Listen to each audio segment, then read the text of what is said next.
I'm Marcia McGuire and I'm the artist behind the Skylights set here at METRONET Ellenbrook.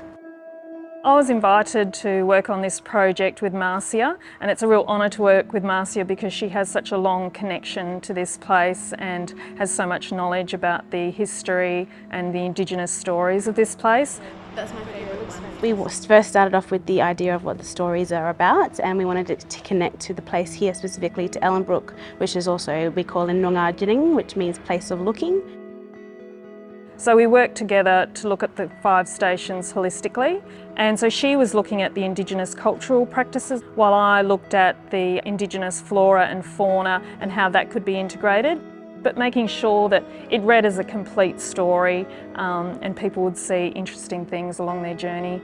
And so you'll see in the patterns just lots of traditional patterns that we have, and also inspired by nature itself, the lines on the bark or a gum nut or a leaf, you'll see very subtly just using those patterns and reflecting between the two of traditional artwork and also the artwork of our nature. It was quite a large skylight, and also it's way overhead, the light's coming through, so there's a lot of opportunities for shadow play on the floor levels. And there was really an opportunity there to do something quite unique.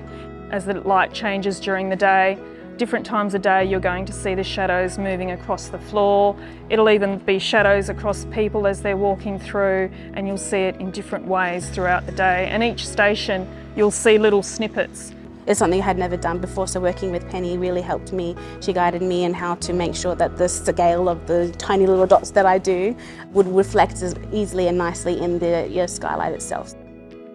Every single artwork, it's always unique, and you never actually know if it's going to come out as your vision of what you expected, especially when you're handing over the responsibility of making the artwork to somebody else, and when it's such a big scale you can't possibly do a prototype of the whole thing. So you have to really sort of trust the process and trust the people you're working with, and the architects were really fantastic helping us along that journey.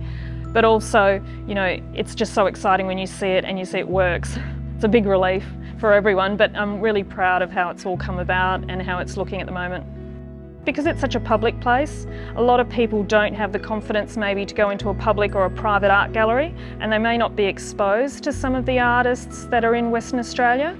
So this is a really fantastic way to showcase some of the incredible West Australian artists that we have, and for it to be part of people's everyday life and people who wouldn't ordinarily look at art. I feel really, really blessed to be part of this festival, and I'm making an impact, and hopefully I'm paving the way for the new artists and younger generation to come in and say, oh, if she can do that, we can do that, and we can do more, and we can all work together and make things happen.